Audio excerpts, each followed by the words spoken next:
need to do a quick reading. How we doing, sunshines? Hope we're doing good. I'm not sure what's going to come out right now, but it's important. So we're just going to go ahead and check real quick. We'll run down the line here. 1, 2, 3.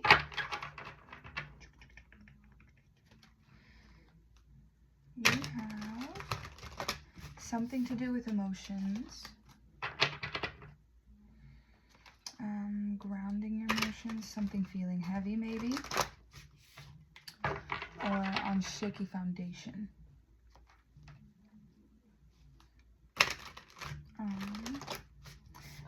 My readings are always about emotions. I'm a Cancer, so I pick up on emotions.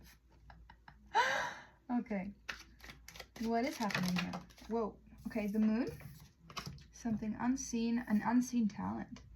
An unseen, perfectly unfolding situation. An unseen, maybe something that you keep in your shadow is actually your strength. And our shadow, of course, is just things that we suppress. We still keep them. We always, if we put something into our shadow, we keep it with us. It doesn't go anywhere. It's just that we kind of hide it from people for whatever reason. Either we're embarrassed or somebody judged us for that. But we need to be confident in our emotions. This King of Water here, he's sitting on a bunch of shells, and shells are abundant in the ocean, right? They're, whatever shells symbolize to you, look closely, because there could be a shell that you resonate with. But what he's doing is, he's become the king because he was able to go into his shadow. He was able to rest and relax into what was reflecting to him. You know, the moonlight, the nighttime is where things happen in the dark, yeah, duh. But it's where we are really truly ourselves. Our shadow is where we hide our true authentic self from the world. And the Hierophant will not allow us to forget about that. He knows the naked truth of us, and he knows the naked truth. There's something about the symbols on his back too, yeah. The Hierophant is the Hierophant because he has the talents, and he's mastered the talents, and he's studied all of the zodiac signs. He's seen the strengths and weaknesses of all of them, and he has successfully turned all of the weaknesses into strengths. So this abundance, sitting on the abundance, it's kind of like the vibe of sitting on the abundance. You have something in your shadow that is the key to everything you're asking for. Everything that you really want with your heart, that you know in your heart you want and you deserve, and you have like this underlying belief that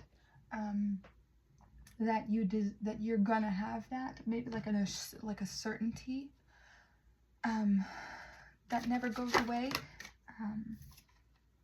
The Chariot, okay? So whatever it is that are you uncovering it now? Whatever it is, the moment you start to focus on the abundance that you're sitting on, whatever it is that you're hiding from the world, for whatever reason you're hiding it, embarrassment or judging that in others is a good way to decide what it is in you that you avoid. So if you have something in you that you are avoiding, the world wants to see that. You have a strength that the world needs, and you were given that strength for a reason. You do have a place here. You are one person, but you are not just one person. You are not just one person. You have the ability to affect millions, billions even. So Chariot, the Chariot is where you're able to, ooh, okay. So sitting on your abundant talent, search your shadow. What is it that you are embarrassed of? Why are you embarrassed of that? Why do you avoid it? The minute you start to embrace it and do as the Hierophant does, the minute you start to swim in that shadowy pool and accept that that is a part of you and embrace it, you start to climb into your chariot, where you see all of these things. He's sitting on it at first, but then he starts to examine it, and he looks close and he starts to allow the flow to happen. See how his hair is floating? That could be something about the wind. You could be doing something that has your hair flowing up, like you could maybe like a runner or something, or like a runner or a racer or something like that. And then I see her, looks like she's stepping on everything. She's using everything that he's sitting on. She's using it to climb. And look at this staircase that's forming for her. The steps, as she takes them, are being put underneath her feet. She takes a step and then the foundation appears underneath of her.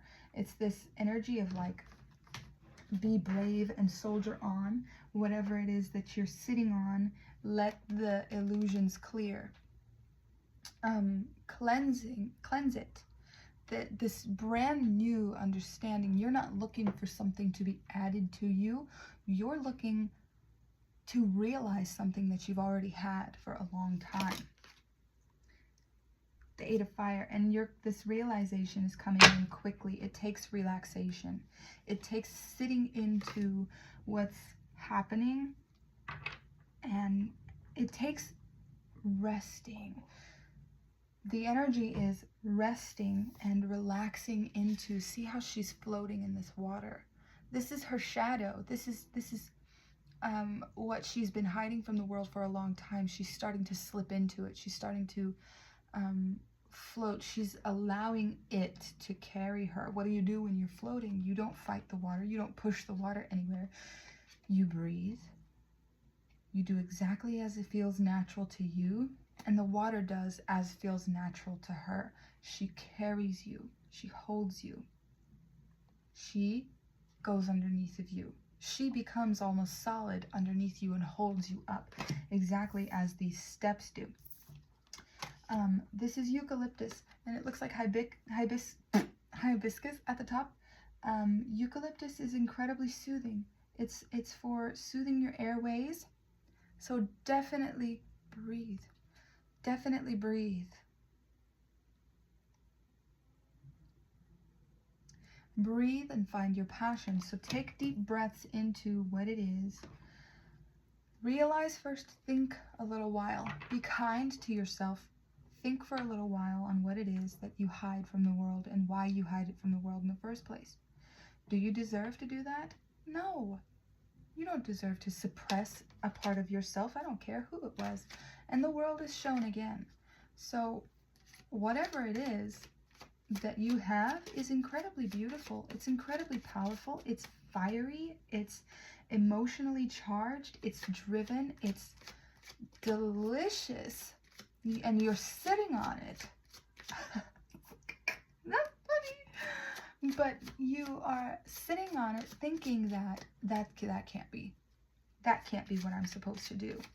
That can't be what I'm supposed to do with my world. It is. It seems like it is. It seems like that is what you're supposed to be doing.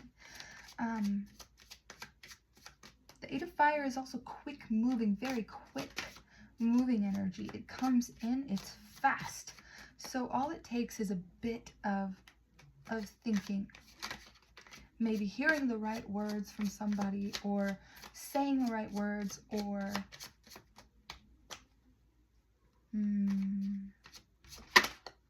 I believe it's breathing, meditating on yourself, being fearlessly in tune with your own emotions. Sorry that they reflect the light so much, but I can't really do the video without the light. It doesn't work very well. Anyways, the Knight of Water. That horse is what takes her. That's what pulls your chariot. The horse is what pulls your chariot. He carries you and forms the steps underneath your feet, but you have to be able to trust yourself enough to sit quietly with yourself, think on what's happening, feel into you. What are you hiding? Why are you hiding it? Be kind to yourself as maybe nobody else was kind to you. And think about your weakness from a place of love instead of from a place of judgment. That new realization comes in pretty quickly once you realize that that what you've been sitting on can be a strength. The same way emotional depth, you know, if you feel very, very deeply into what other people, because I did say emotions were important at the beginning. If you feel very deeply, that can be that can be something that holds you back from a lot of things. You could be afraid of feeling things and you could avoid things, but it could also be an incredible strength. If you are working with people, you are able to feel them. Tell me who would be more able to, tell me who would be more equipped to help somebody than somebody who feels as deeply like that. Abundance and calm, serenity, harmony. There's the lotuses in the cauldron. You are working with something that would bloom beautifully. You just need calm. See this amethyst thing here, geode here is meant to amplify, and it's meant to calm the mind. It's meant to calm the body. So you have a lot of fire and water here. There is only fire and water here. So fire and water are opposites, but they complement each other in such a way where fire can rage out of control and you could be really, really emotional, outbursting, but your emotional calmness, your emotional awareness is a strength in that it helps you to calm this anger. So you could have a really good knack for calming people. You could have, not sure exactly, but whatever it is that you are sitting on and avoiding sharing with the world, that is exactly what's holding you back. Let's see what your oracle, this is the Wild Woman Oracle. Let's see what your oracle says for today and for this new realization, for this this new understanding that's coming to you. I'm getting a lot of safety, like you just need to be in a safe space. You just need to be safe long enough for you to breathe. You just need room to breathe. That's why the eucalyptus is here. You need some help to breathe. Just relax. Sacred rage. So, okay, so you could be the fiery energy, that's anger that I mentioned, could be something that you need. You might have suppressed your anger. You could have suppressed your anger, but your anger and showing your anger, and I don't mean harming anyone, of course. You can feel angry without causing destruction. The fire can burn brightly and beautiful and warm everything as long as it's contained by your water. So your rage, each time a woman stands up for herself, she stands up for all women. Maya Angelou. Because you are part of a collective, and you are just one person, but you affect everyone that comes into contact with you. At any given moment, you affect the world. The moment you do something, you send a ripple out into the universe, into the collective, that teaches, grows, damages, or builds, and it's up to you to control that. But that does not ever mean that you should suppress your own emotions, because they are a part of you and they are there for a reason. They guide you. Your emotions guide you. They tell you where to go. The same way people read the stars to know where to go, your emotions tell you where to go. This is Cancer, Pisces, Scorpio constellations on this.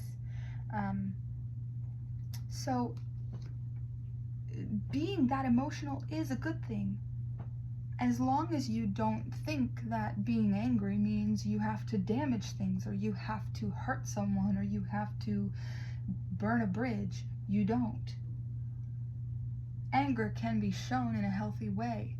This made me angry, and I will not allow it anymore. This ends right now. That doesn't happen without some anger. You must be able to embrace that little bit of anger without causing damage to yourself or to the collective. Let's read this message really quickly and then go. Number 24 could be significant too, because that's what number this card is. And I just saw 12. So 12 and 24, halves and halves. You could be half fire and half water. And isn't that gorgeous? Told you had a delicious... Why can't I talk? You could have a delicious energy right now. Okay, how can I channel my sacred rage to create something beautiful and empowering? You need to be able to find the positive side of your rage, because it's there for a reason. Medusa supportively and lovingly stands with you in solidarity in the face of any injustice, and affirms that your sacred rage is seen, heard, and is valid. While many spiritual people today believe that feeling anger in any capacity is harmful or bad, this belief itself is actually extremely harmful. Anger is a completely natural and incredibly powerful emotion that can and should be healthily channeled to create things or of great beauty. Okay, so, and also what I got while I was reading that is that Medusa was assaulted, and she has become a symbol of women who have been assaulted in that way, the R word. And so women will get a Medusa tattoo to remember her and to channel her strength and to understand that sacred rage. We have to have that rage, and if something has happened to you that made you feel very angry, I get the idea that you're trying to put that anger out, or you're thinking that that anger is bad, or you don't want to live with the anger anymore, and it can eat you up. Yes, it can. Of course it can. It can be fiery, and it can spread very quickly, but your water can be even quicker. That fire can spread very quickly, and it can cause destruction, and if it's not causing destruction around you, it can cause destruction in you, and you don't want to hold on to that. You have to have a way to channel it, not just try and put it out or suppress it, because that's farther harming yourself. That's further, that is further suppressing you, and that's going to cause even more anger. So if you feel it bubbling up, try for a little while to think of things that you can do with that anger. Medusa could not have she could not have caused healing without having that rage. She could not have, no woman really, nobody could cause change without first being angry about what happened. And when you do have anger that you need to release, it's best to try and channel it into something that helps the collective, rather than trying to put out the fire before it has a chance to do what it's meant to do. Because like I said, it is there for a reason, and you may have something beautiful that you are meant to do in the world with that rage. Something horrible happened to her, and her story became motivation for billions and billions and trillions of women throughout centuries. I don't think she planned on that. None of us. I'm thinking about Rosa Parks now, when she said, I had no idea history was being made. I was just tired of giving up. She stood up, and she refused to stand up. She refused to move. And out of that one decision that she made, she didn't even realize how powerful it was, but she made that small decision to do her little part. And it became bigger than she could ever have imagined. And none of that could have been done unless she got mad a little bit. Like, you know what? No, I'm tired. I'm freaking tired. I'm sick and tired of being sick and tired. Although Medusa was pursued by many, she vowed to remain celibate as a flower of Athena. After being rejected countless times, the sea god Poseidon followed Medusa into Athena's temple and raped her. Infuriated, Athena cursed Medusa, turning her long locks of hair into venomous snakes and punishing punishing a god as powerful as Poseidon was considered unthinkable. While many tried and failed to kill Medusa, Perseus ultimately beheaded her, and from Medusa's neck sprang a gorgeous winged horse, Pegasus. Perseus killed cruel titans and kings with Medusa's head, and later gave it to Athena, who placed it upon her aegis, or shield. Medusa is depicted in a fit of rage with tears streaming down her face. She represents the raw, sacred rage of all women who have ever been harassed, assaulted, or abused at the hands of men without receiving the compassion, empathy, and justice they deserve. Although nothing can right the abuse that Medusa endured at the hands of Poseidon, the majestic Pegasus that emerged from her severed neck is a symbol of the power, beauty, and goodness that can arise when we transform our deepest pain into our greatest source of strength and resilience.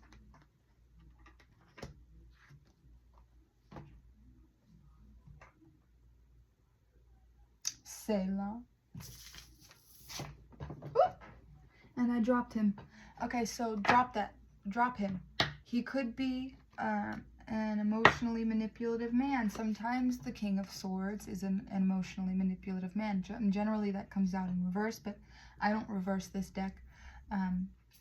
So him being in between two fire,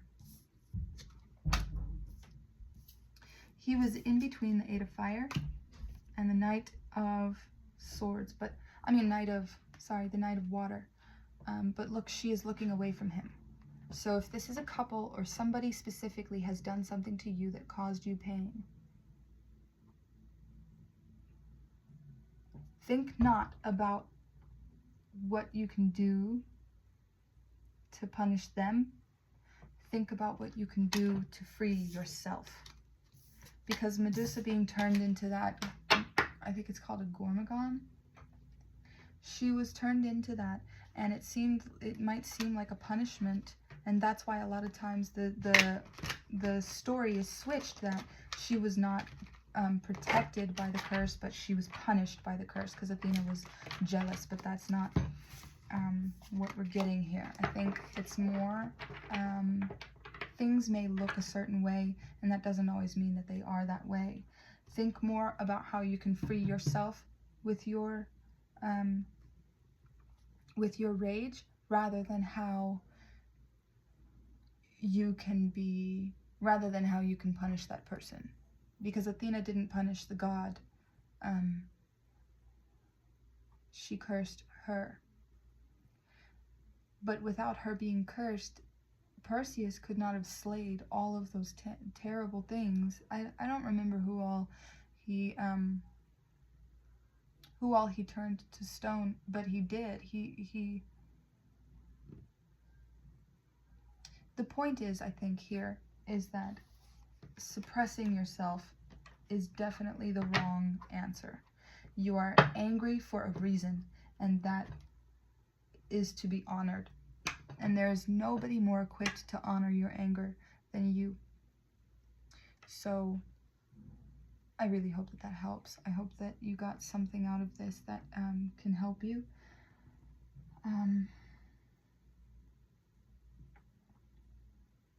Blessings to you. I hope that you heal, and I hope that you are able to demolish awful things and burn them from the surface of the earth to never harm anyone again. Bye-bye, sunshine!